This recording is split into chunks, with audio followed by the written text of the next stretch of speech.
सरकार वादा तेरे वादे का क्या, तेरे वादे पे मारा गया, पूरा हिंदुस्तान मारा गया। सवाल उठता है कि जिस तरीके से वीडियो वायरल हो रहे हैं गृह राज्य मंत्री मिश्रा जी के और मनोहर लाल खट्टर के।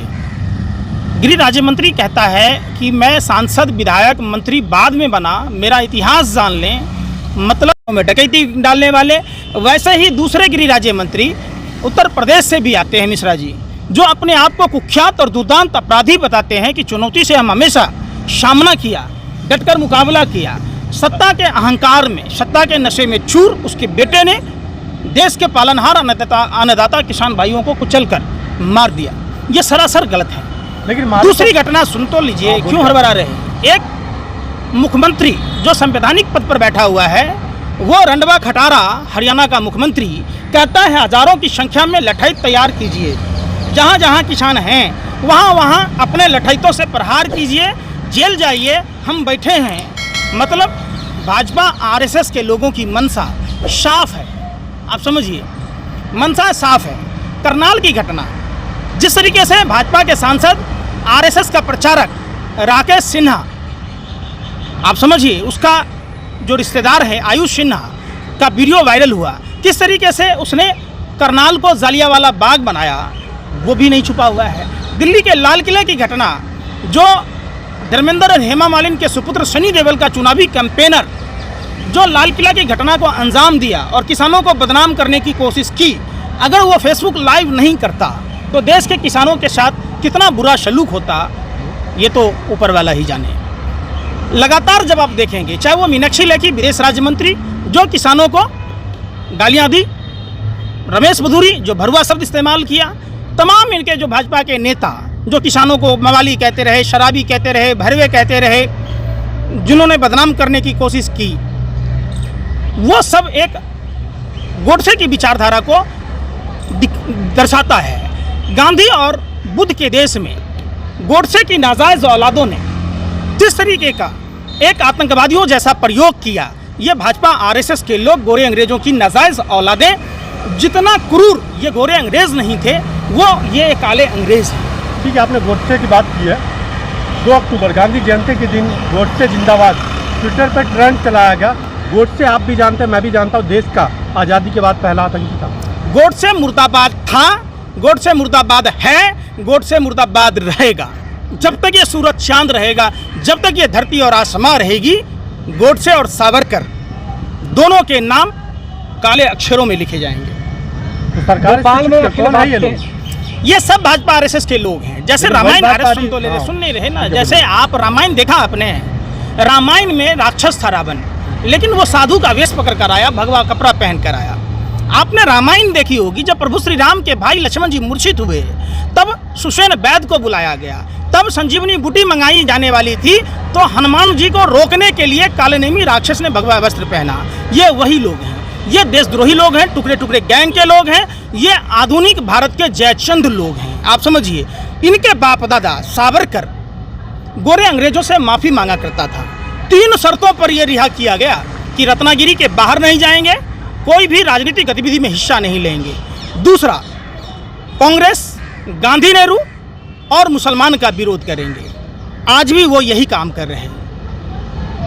लेकिन सोशल मीडिया के अगर देखा जाए, अभी ये योगी आदित्यनाथ जी ने अपने ट्विटर हैंडल से ट्वीट किया है कि सोशल मीडिया पर नज़र रखो, लेकिन वो इस पर नज़र नहीं रख रहा है। गोडसे जिंदाबाद चल रहा है। अरे सुन तो लीजिए भैया, आप योगी किसको कहेंगे? अगर अजय सिंह बिष्ट को योगी कहेंगे तो लादेन को दाऊद को शंकराचार्य कहिएगा। एक गुंडा मवाली जिसकी भाषा शैली देखिए, क्या कहता है, कब्र से निकाल कर रेप करूंगा, गाय भैंस महिलाएं सुरक्षित है, जिस माँ के गर्भ से जन्म लिया उसके बारे में उसका कहना है कि गाय और भैंस, अपनी माँ को, बहन को वो गाय भैंस के रूप में देखता है। कितना बेशर्म मुख्यमंत्री है, कितना घटिया स्तर का मुख्यमंत्री है। आपने अभी गृह राज्य मंत्री का आपने वीडियो सुना होगा, एक दुर्दांत अपराधी की तरह कहता है कि सांसद विधायक मंत्री में बाद में बना, पहले का मेरा इतिहास जान लो।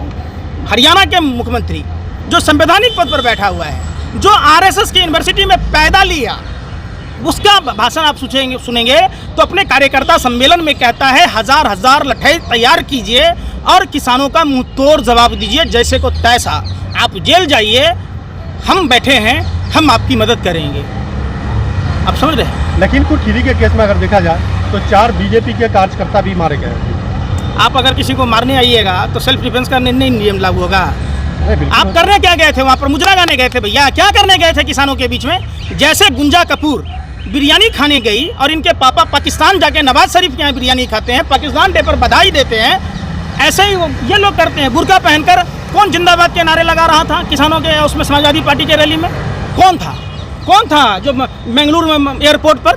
कौन था जो ध्रुव सक्सेना? ये गोडसे की नाजायज औलादें, ये भारतीय जनता पार्टी के लोग, काले अंग्रेजों की नाजायज औलादें, गोरे अंग्रेजों की नाजायज औलादें, समझिए ये क्या करते हैं? ये आपके ही जुलूस में घुसकर कपड़ा बदल कर एक जैसे गोडसे क्या किया कि बुर्का मुस्लिम धर्म जो वेशभूषा धारण कर लिया। क्यों? कि मुस्लिम बदनाम हो। ये इनका तो शुरू से रहा है। सुनिए ना भैया, 1937 में सावरकर ने अहमदाबाद में हिंदू महासभा के अधिवेशन में द्विराष्ट्र के सिद्धांत को पारित किया।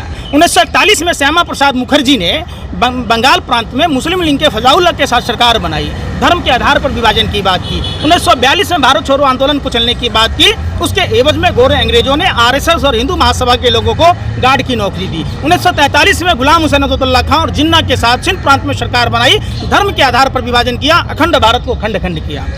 सत्याग्रह आंदोलन का विरोध किया, नमक आंदोलन का विरोध किया। जब नेताजी सुभाष चंद्र बोस आज़ाद हिंद फौज की गठन कर रहे थे तब ये हिंदू महासभा और आरएसएस के लोगों ने उनको जाने से मना किया।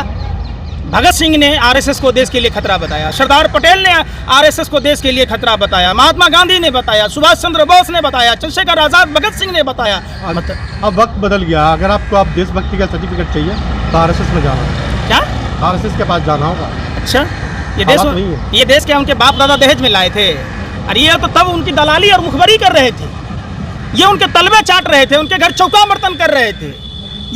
ये देशद्रोही लोग हैं, ये टुकड़े टुकड़े गैंग के लोग हैं, यही नक्सली हैं, यही सब कुछ हैं। आप जितनी भी देश में घटनाएं देखेंगे, आप देख लीजिए, पुलवामा में 300 किलो आरडीएक्स किसका था? 50 किलो जेलेटिन किसका था? कार किसकी थी? जो डीएसपी देवेंद्र सिंह उस समय पदस्थापित था, उस पर एनआईए चार्जशीट दाखिल क्यों नहीं किया? अभी कैलाश विजयवर्गीय की राइट हैंड बंगाल चुनाव में कोकीन पकड़ा गया, उस पर चर्चा नहीं हुई। ये मुंद्रा पोर्ट पर, अडानी के पोर्ट पर, जो प्रधानमंत्री के परम व्यापारिक मित्र हैं, जिसके पैसे से चुनाव प्रचार भाजपा करती है, जिसके पैसे से उड़न खटोला उड़ करके उड़ते हैं सारे भाजपा नेता, तो उसकी चर्चा नहीं होगी। शाहरुख खान के बेटे की चर्चा होगी। 59 ग्राम गांजा पर जो नागिन डांस करने वाले लोग थे, आज कहाँ हैं? मौन और गूंगे हो गए, बहरे हो गए, उनको लखवा मार गया है। काहे नहीं पूछते आप लोग? लखीमपुर में बीजेपी कार्यकर्ता मारे जाने पे आपने कहा कि वो किसानों के बीच करने क्या गए थे, लेकिन वो किसानों के बीच नहीं, किसान उनके प्रोग्राम के बीच गए। अरे भैया सुन तो लीजिए ना, आप किसान को गाड़ी चला दीजिएगा, किसान आपको कुछ नहीं कहे, आरती उतारे। आप लोग तो बीजेपी के लिए ऐसे बिलबिला जाते हैं कि जैसे लगता है कि कुत्ते के पूंछ पर पाँव रख दिया हो, सांप के बिल में गर्म पानी डाल दिया हो। अनभक्तों की 3 दवाई, लात, जूता और पिटाई। अरे सुन लो ना भैया, अरे सुन लो ना, आपका जवान उस समय हलक से जवान नहीं निकल रहा था जब धर्मेंद्र और हेमा मालिनी का बेटा सनी देओल का चुनावी कैंपेनर जब लाल किला पर झंडा फहराया, किसानों को बदनाम करने की कोशिश की, तब आप कहाँ थे? तब आप कहाँ थे जब ध्रुव सक्सेना कैलाश विजयवर्गीय का राइट हैंड, जो भारत में खुफिया जानकारी पाकिस्तान को दे रहा था, तब आप कहाँ थे? जब तारिक, जो भारतीय जनता पार्टी के चुनाव चिन्ह पर चुनाव लड़ा कश्मीर में, जो हथियारों का सप्लायर था, तब आप कहाँ थे?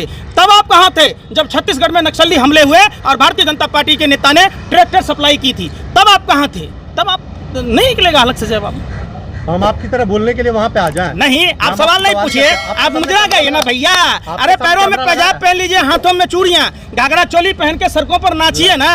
लग रहा है मुद्रे का बहुत शौक है। शौक है ना आप लोगों को, बिलबिला जाते हैं अडानी के पोर्ट पर। अरे सुन तो लो, अरे भैया सुन लो, पारस रोड मुंबई का घूम। अरे सुन तो लो, सुन नहीं रहे ना? अरे सुन तो लो, वहाँ जाने की जरूरत नहीं है आप लोगों को। यहीं पर मिंटो रोड में भाजपा कार्यालय घूम लीजिए, होइएगा, सारा चीज याद आ रहा है, सारा याद आ रहा है ना। अरे सुन तो लो, अरे बंद करो अपनी दुकानदारी, बंद करो। क्या मुद्रा कर रहे हो? पूरा देश देख रहा है। अमिताभ बच्चन का इंटरव्यू कर रहे, महंगाई पर नहीं कर रहे, आपको इतनी टाइम नहीं है। शाहरुख खान के बेटे की खबर दिखा रहे।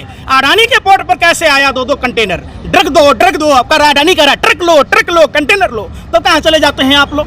तब एक शब्द नहीं बोलते, एक शब्द नहीं बोलते, तब तो लगता है जैसे मानो गूंगे हो गए, बहरे हो गए, हलक से जबान नहीं निकल रही है, सत्ता का फेविकॉल आपके गले में अटक गया है, तब नहीं बोलते। महंगाई पर नहीं बोलते। पहले की सरकारों में 400 रुपए की सिलेंडर थी तो स्मृति ईरानी चूड़ी लेके घूमती थी, तमाम कपड़े खोल के निकाल। अब क्या हो गया? आपकी महंगाई की आपकी भौजाई हो गई, डार्लिंग हो गई। आज आप क्यों नहीं घूमते हैं? आप चूड़ी लेके घूमने हैं? क्यों नहीं घूमते? आप उस पर नहीं बात करते।